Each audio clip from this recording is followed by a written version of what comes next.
ప్రకటన గ్రంథము 2వ అధ్యాయము and verse 12. 12వ వచనం.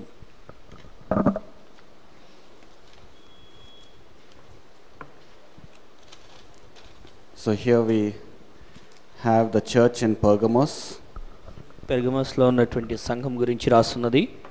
Revelation 2:12 it says, "And to the angel of the church in Pergamos write, These things saith he which had the sharp sword with two edges." పెర్గములో ఉన్న సంఘపు దూతకి ఇలాగు రాయుము, వాడి అయిన రెండంచులు గల ఖడ్గం గలవాడు చెప్పు సంగతులేవనగా. Verse 15 to 16. 15-16 వచనాలు. So hast thou also them that hold the doctrine of the Nicolaitans, which thing I hate. Repent, or else I will come unto thee quickly, and will fight against them with the sword of my mouth.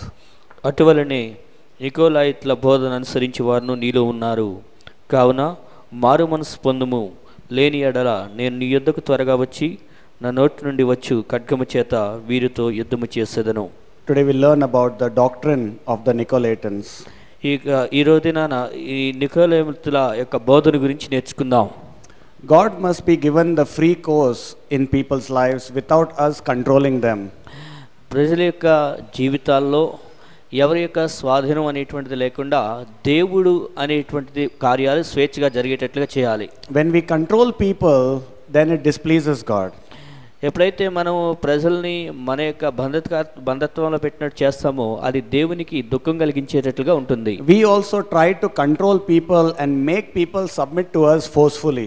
ప్రజలను మనం బలవంతంగా మనకు లోబడేటట్లు చేసుకోవడం అనేటువంటిది మనం చేస్తూ ఉంటాం. And when they don't submit to us, then we get disturbed. ఎప్పుడైతే వాళ్ళు మనకి లోబడలేదో అప్పుడు మనం ఆ విషయంలో కలత చెందే వారంగా ఉంటాం. It is not the nature of God to control people and forcefully make them submit to him. ప్రజలని బలవంతంగా తన యొక్క స్వాధీనంలో పెట్టుకోవడం అనేది దేవుని యొక్క స్వభావ లక్షణం కాదు. The first mention of God's character is in Genesis chapter 1, 2 and 3. ఆది కాండము 1, 2, 3 వచనాల ప్రకారము దేవుని యొక్క స్వభావం అనేటువంటిది రాస్తున్నది అక్కడ. And in the first mention of his character, we see that God never controlled Adam and Eve. ఆదాము హవ్వలను దేవుడు ఎప్పుడూ కూడా వాళ్ళని తన స్వాధీనంలో బలవంతంగా పెట్టుకున్నట్లు రాసలేదు. He told them what to do and then he let them decide what they wanted to do.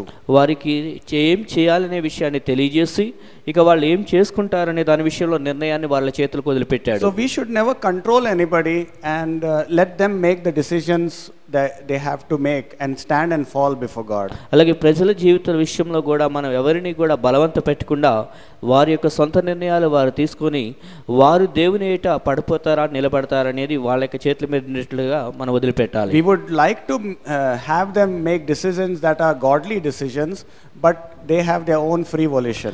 ప్రజలు దైవ సంబంధమైనటువంటి నిర్ణయాలు తీసుకోవాలని మేమైతే ఇష్టపడుతున్నాం, కానీ ప్రజలకంటూ స్వేచ్ఛ స్వతంత్రత అనేటువంటిది ఉంది. So here we have a group of people called the Nicolaitans. ఇక్కడ కొంతమంది నికోలాయితులు అనేటువంటి వారు ఉన్నారు. The word Nico means to conquer. ఇక్కడ నికో అనేటువంటి పదానికి విజయం సాధించడం అనేటువంటి మాట రాస్తుంది. And the word laity means congregation. ఇతులు అనేటువంటి పదానికి సమాజము అని అర్థం వస్తుంది. So it means the word Nicolaitans means to conquer the congregation by their authority. అధికారము చేత సమాజమును సాధించుకోవడం లేదా విజయాన్ని సాధించుకోవడం అనేటువంటిది ఈ నికోలాయితులు అనే పదానికి అర్థం వస్తుంది. So they are using their authority to manipulate and make people forcefully submit to them. ప్రజలని బలవంతంగా వాళ్ళకి లోబడేటట్లు చేసుకోవడం లేదా ప్రలోభ పెట్టడం అనేటువంటిది వీళ్ళు చేస్తూ ఉన్నారు. In Revelation chapter 2 there are 3 wrong doctrines. ప్రకటన గ్రంథము 2వ అధ్యాయంలో 3 రకాలైనటువంటి తప్పుడు బోధలు తెలియజేయబడుతున్నాయి. There is the doctrine of Balaam, బిలాము యొక్క తప్పుడు బోధ తెలియజేయబడింది, which is for going after riches and personal gain. అది వ్యక్తిగతమైనటువంటి లాభాల కొరకు లోకపరమైన ఐశ్వర్యాల కొరకు ప్రాకులాడటం గురించి. And we already taught you about the doctrine of Balaam. ఆ యొక్క బిలాం బోధన గురించి ఇప్పటికే మేము బోధించాము. And then there is the doctrine of Jezebel, which seduces people. అలాగే యెజబెల్ యొక్క బోధ ఉంది, which seduces people to please her. Jezebel బోధ ఏం చేస్తుందంటే ప్రజల్ని తనను సంతోషపరిచేటట్లుగా మభ్యపెట్టేటట్లు చేస్తుంటారు. These doctrines are in Revelation 2 verse 14 and and verse 24.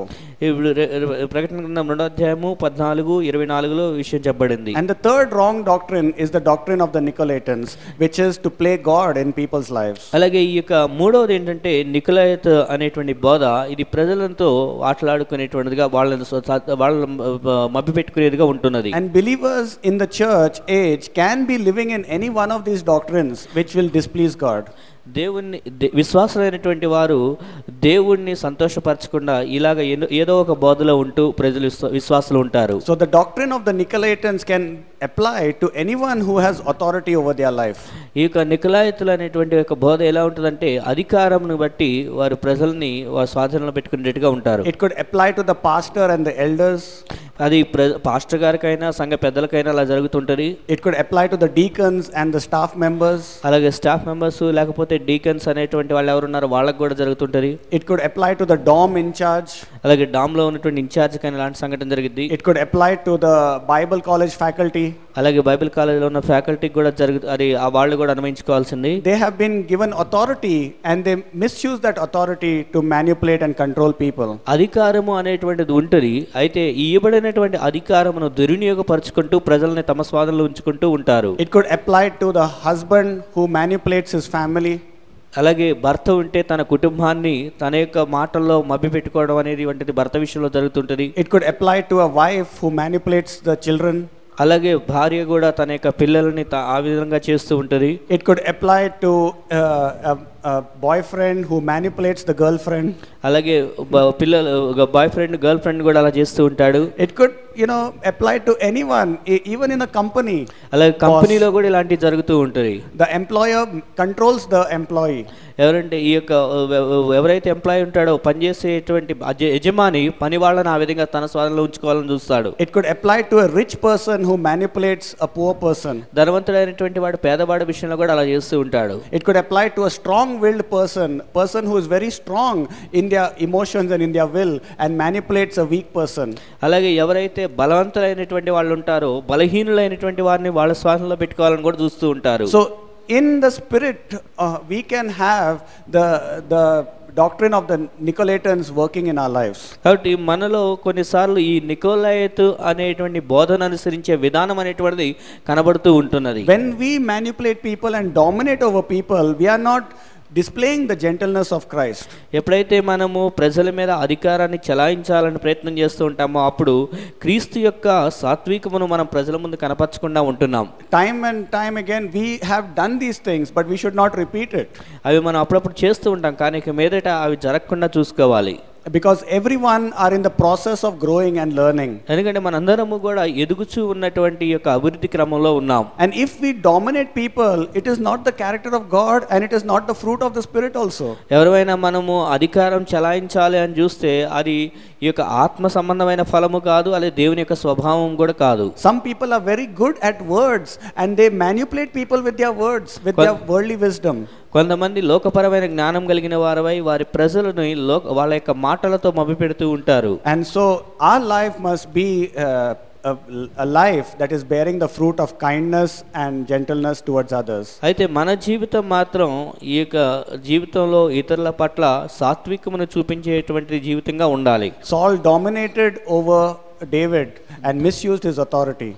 సౌలు దావీదు విషయంలో తనకున్నటువంటి అధికారమును దుర్వినియోగపరిచాడు. Diotrephes dominated over the church and abused the visiting missionaries. అలాగే దయోత్రఫీ కూడా ఏం చేస్తాడంటే తనకున్న అధికారం ఉపయోగించుకొని అక్కడికి వస్తున్న పరిచారకుల మీద తన యొక్క అధికారం దుర్వినియోగపరిచాడు. These people made their own policies for their living and they had the spirit of the Nicolaitans. కాబట్టి ఈ ప్రజలు ఇక్కడ వాళ్ళు వారి యొక్క సొంత పద్ధతుల విధానాలను పెట్టుకొని ఈ నికోలాయితులు అనేటువంటి బోధ అనుసరించే మనసును కలిగిన వారై ఉన్నారు. So here Jesus is saying in Revelation 2:15, I hate this doctrine of the Nicolaitans. అందుకని ఈ యొక్క ప్రకటన 2వ అధ్యాయం 15వ వచనం ప్రకారం ఈ నికోలాయితుల బోధనను నేను ద్వేషిస్తున్నానని దేవుడు చెప్తున్నాడు. I don't want you to control anybody to make them obey you.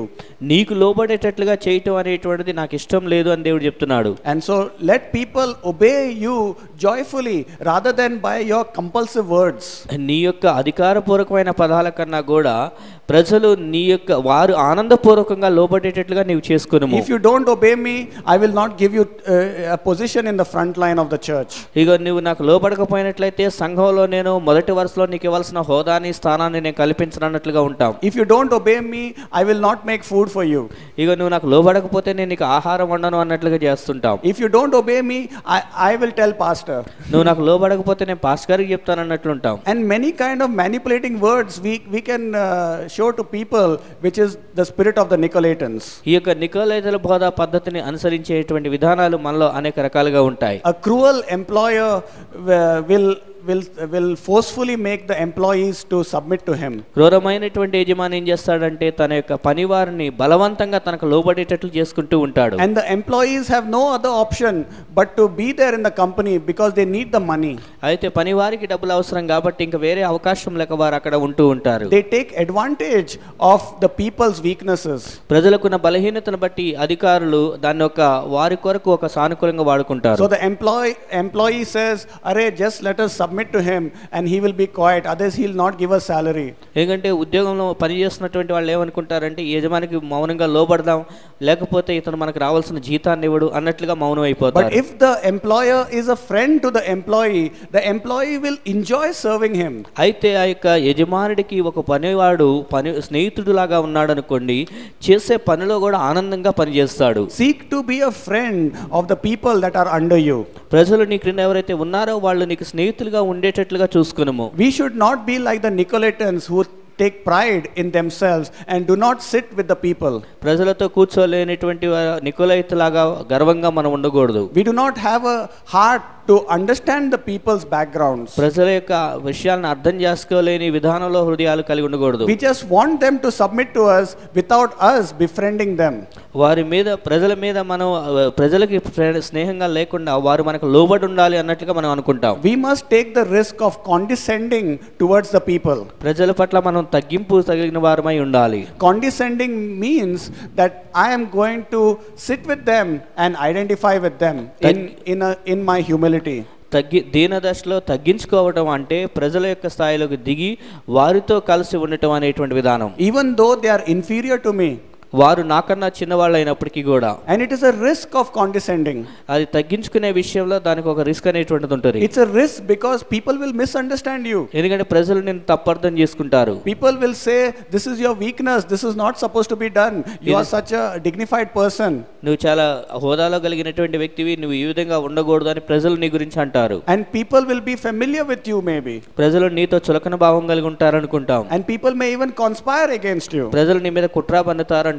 That's why it's a risk of sitting with the people. కాబట్టి ప్రజలతో తగ్గించుకొని కూర్చోవడం అనేది ఒక రిస్క్ గా కష్టంగా అనిపిస్తుంది. We are doing it out of love for them and to identify with them. అయితే చేసేటువంటిది ప్రేమతో వారితో గుర్తింపు కలిగి ఉండాలని ప్రేమ కొరకు చేస్తాం. But a dominating spirit will not befriend others, will not condescend and sit with them.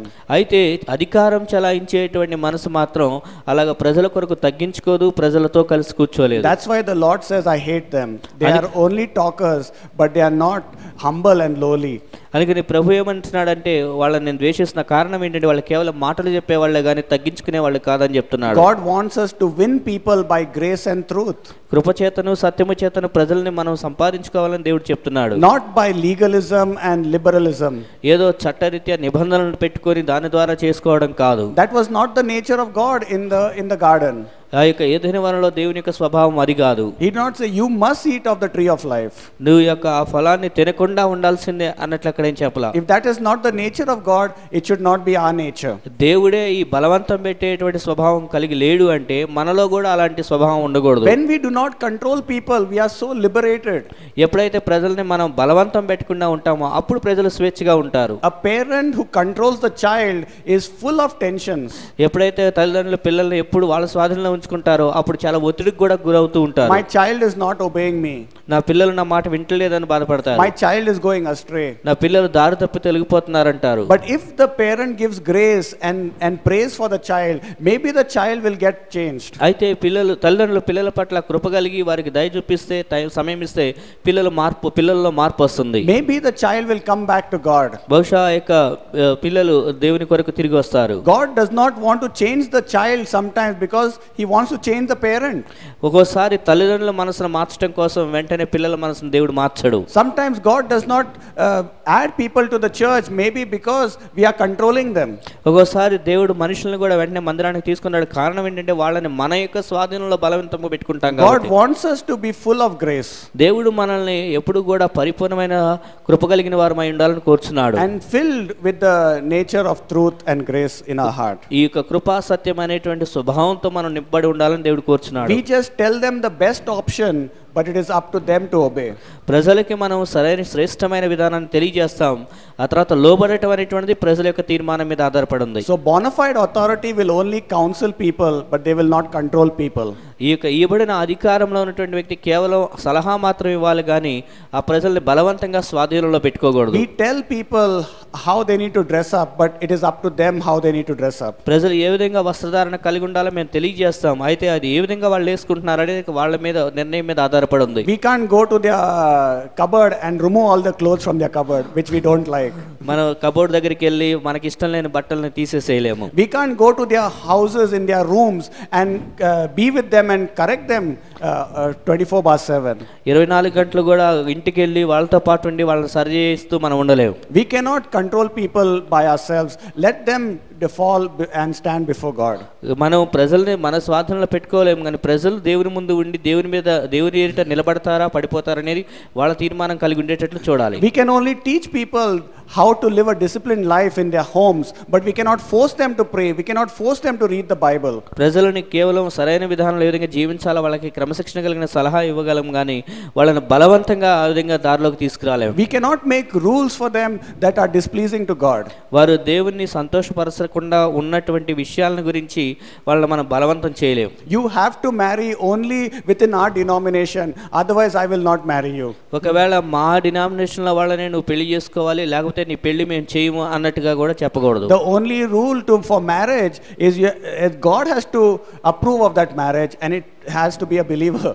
వాస్తవానికి పెళ్లి జరగాలి అంటే అది దేవుని చేత నిర్ణయించబడాలి, దేవుని చేత అది నిరూపించబడాలి. You have to go for outreach. Even though you're sick or you have a headache, it is compulsory for outreach. Otherwise you are not in good books with me. ఇగో నీవు ఈ ఆరోగ్యం బాగోకపోయినప్పటికీ కూడా సువార్తకి వెళ్ళాల్సిందే. ఆ విధంగా వెళ్ళకపోతే నీతో నాకు సరైన స్నేహం ఉండదు అన్నట్లు మాట్లాడతాం. Oh, this person doesn't come for outreach, so I will stay away from this person. ఈ వ్యక్తి సువార్తకి రాడు కాబట్టి ఆ వ్యక్తి నుండి నేను దూరంగా ఉండాలని కొందరు అనుకుంటాం. That is the spirit of Nicolaitans. ఈ నికోలేతుల యొక్క విధానం ఆ పద్ధతి అలా ఉంటుంది. And so such people are hated by Jesus Christ experientially. అలాంటి వాళ్ళు అనుభవపూర్వకంగా వారు యేసుక్రీస్తు చేత ద్వేషించబడతారు. It is like we are being so hard upon them for something very minor.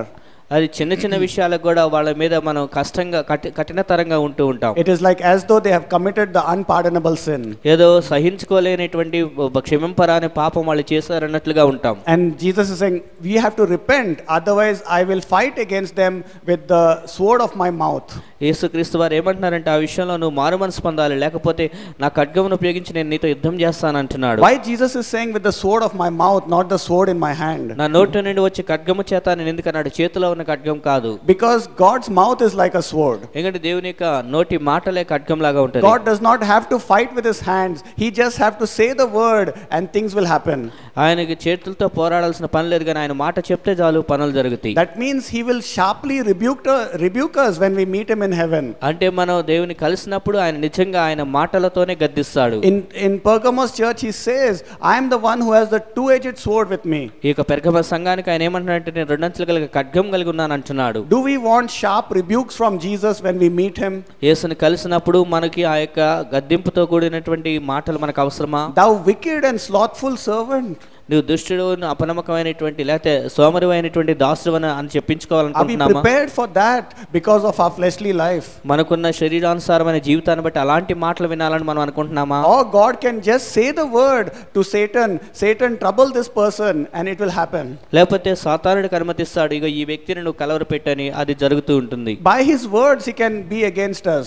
ఆ మాటల చేత కూడా మనకి వ్యతిరేకంగా మన మీద ఎదురుదాడి చేయగలడు. That's why he's saying I will fight against these Nicolaitans by the sword of my mouth. కాబట్టి నా యొక్క నోటి ఖడ్గం మాటల చేత నేను పోరాడతానన్నాడు. God says let there be light, there was light. ఆయన నోటి మాటతో వెలుగును కలుగుగాక అంటే వెలుగు అయిపోయినది. Just his words can make things happen. ఆయన నోటి మాట చేత కార్యాలు జరుగును. So let God pronounce a blessing by his words. Let him not fight against us and create trouble for us by his words. కాబట్టి దేవుడు తన నోటి మాట చేత మనకి కలవరాన్ని పుట్టించే మాటలు మన గురించి చెప్పకూడదు కానీ ఆశీర్వాదకరమైన మాటలు మనతో చెప్పినట్లుగా చూద్దాం. Let us not have the mindset and the spirit of the Nicolaitans in our lives. కాబట్టి మన యొక్క జీవితాల్లో ఈ నికోలైతులు కలిగినటువంటి మనస్సును విధానాన్ని మనం కలిగి ఉండొద్దు. Let us examine ourselves whether I am a dominating person outside of God. నేను దేవునికి వెలుపల నేను బలవంత పెడుతూ ఉన్నటువంటి వ్యక్తిగా ఉన్నానా అనేది మనం పరీక్ష చేసుకుందాం. If I am dominating a person in the flesh, then I have the doctrine of the Nicolaitans in my mind. ఒకవేళ క్రీస్తుకు వెలుపల నేను ఇలాంటి అధికారం చలాయించే వ్యక్తిగా ఉంటే ఈ నికోలైతుల యొక్క బోధన నేను అనుసరిస్తున్న వ్యక్తిని అవుతాను. And God says your spirit is not right. You are manipulating people for your selfish reasons. కాబట్టి అప్పుడు దేవుడు ఏమంటాడంటే నీ యొక్క మనసు మంచిది కాదు, నీ యొక్క స్వార్థం కోసం నువ్వు ప్రజలని మభ్యపెడుతున్నావు అని అంటాడు. And it is not according to the fruit of the spirit. అది తద్వారా అది ఆత్మానుసారమైన ఫలమై ఉండదు. So let us be people who don't have this doctrine of the Nicolaitans in our lives. మన యొక్క జీవితాల్లో ఈ నికోలైతుల యొక్క బోధన కలిగి ఉండవద్దు. Amen. Amen. Heavenly Father, we thank you for the warnings you give us, Lord. పరలోకమందున్న తండ్రి, నువ్వు మాకు ఇస్తున్నటువంటి హెచ్చరికలను బట్టి నీకు వందనములు. Thank you for your word that tells us what you love and what you hate. నువ్వు దేన్ని ప్రేమిస్తున్నావో దేన్ని ద్వేషిస్తున్నావో అది మాకు తెలియజేస్తున్నందుకు నీకు వందనములు. Help us not to have wrong doctrines operating in our mind and in our behavior. మా యొక్క మనసులోను మా యొక్క ప్రవర్తనలోను కూడా తప్పుడు విధానాలు లేకుండా మీరు సహాయం చేయండి. Help us to have the doctrine of Christ working in us. క్రీస్తు యొక్క బోధ మాలో కార్యం జరిగించినట్లుగా సహకరించండి. In Jesus' name. యేసు నామములో ప్రార్థిస్తున్నాం తండ్రి. Amen. ఆమేన్.